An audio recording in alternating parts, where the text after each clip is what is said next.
Welcome back to WSAV News 3 today at 11. It's Wednesday. That means it's time for another installment of Wellness Your Way.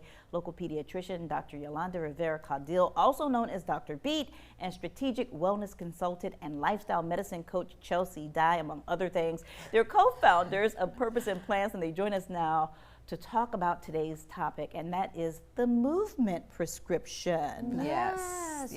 So it's looking beyond exercise and thinking, because I think we have this idea of movement as being compartmentalized, many of us do, as only exercise. And this is the idea that you can fit in movement anytime, and actually the Dr.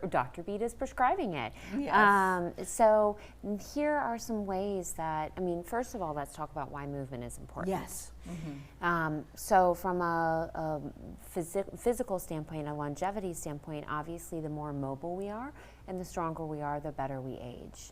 And then from a brain standpoint. Yes, that's where I get so excited about that, because there's new findings. Yes. How much the muscle has to do with the brain health. Okay. So it is just the fact that, just put it by simple, stronger muscles, stronger brain. But in addition to that, the fact that you decide to do something for your health, that is another thing. That action creates new connections in the brain.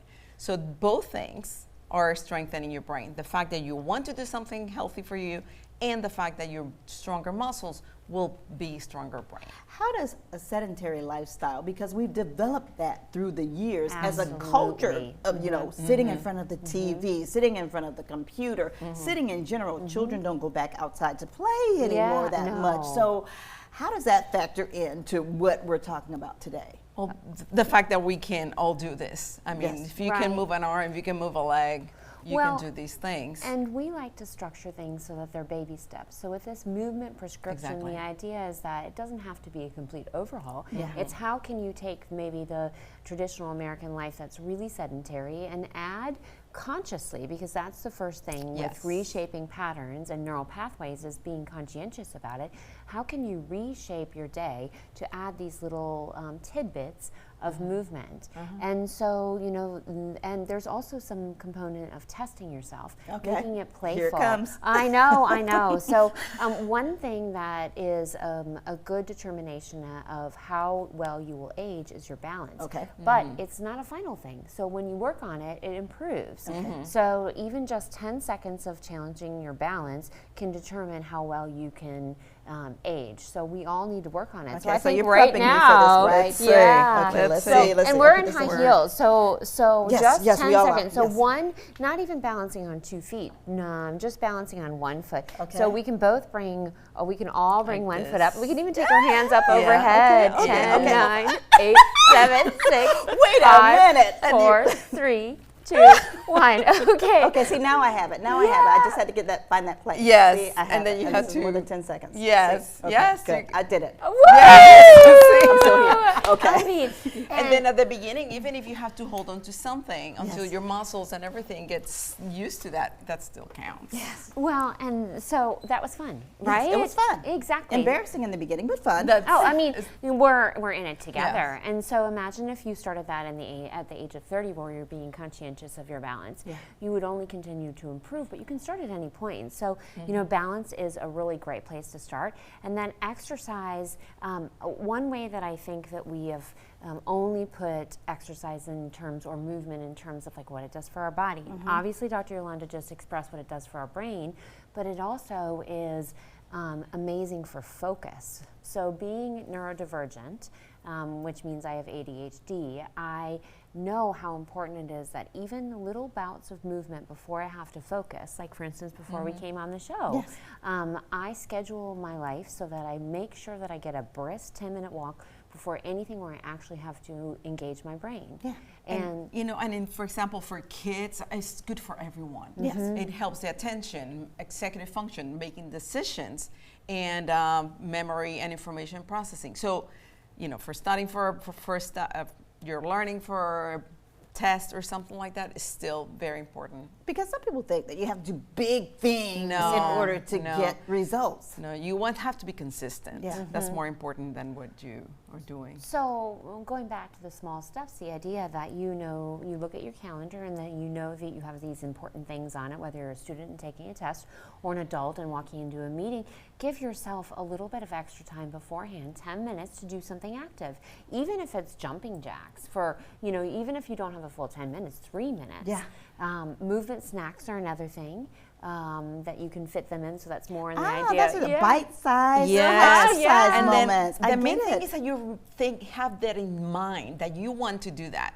Because if you're just getting water from the refrigerator, you can do the standing in one leg. Not for me. But go ahead. I'm just kidding. You can do this. For you. You can do that type of thing. Yes. Just if you have it in mind that I want to try something else. If it's just like I was telling Chelsea the other day, getting the clothes out of the dryer. I mean, and then do some sit-ups. Some squats. Squats. Yeah. Yes. So that type of thing is it's what you have to have in mind. Okay, so here's my favorite one. Take a dessert walk, because we talked about this. After I eat every day, I walk around the kitchen. Yeah. So you're doing exactly the right thing that all of us should be doing, where you just plan that even maybe before you clean up the dishes. And the idea is not to walk so you can get dessert. We're calling we're calling the walk your dessert. To regulate glucose. And really the truth is walking after eating can reduce post-meal glucose rise by up to 25%. The data is varied on that, but that's pretty standard and even on the low end. So if you think about how good that is for your body, for your blood sugar, just to get up and walk around after a meal, it's not that hard. It just takes just thinking. Just make sure that you think that you want to add, where can you squeeze in this, even if it's 1 minute, 2 minutes, it adds up. Making those conscious choices, like during the newscast when we have our commercial break, I often get out of the chair and walk to the break room and walk back. Exactly. Simple things like that. Or even if you just do, like your calf, you stand there standing in place. There's so many things you can do. That's good. Just thinking that you want to do, what can I add in this few minutes? So for people who are watching us, I would say that they should come up with 5 ways that they can add little bouts of movement, exercise, snacks into their day, into their everyday regular routine, and make it fun. And teamwork is dream work. So find someone to work with. And accountability. Exercise, snacks, not getting a snack. Right. Not walking for a dessert. Yeah, right. So people can find all of this information because you have a free guide with fresh ideas and practical tools, also recipes and subscriber extras. They can do that by scanning the QR code you see there on your screen. You also have a little podcast you got going on. Yeah, we kind of do that too. 22 episodes in. So, so we're new, but we are loving it, and lots of free information and useful tips for everyone to live a healthier, happier life. And we're going to be talking more about this. Oh, I love it. Thank you so much. And next time I'll do better on the balance. I redeemed myself. Oh, you did great. Yes. And in heels. And I was going to say, and heels. I know, for all of us. So thank you both for joining us today. And you can find more information and see this interview again anytime by visiting our website, wsav.com/community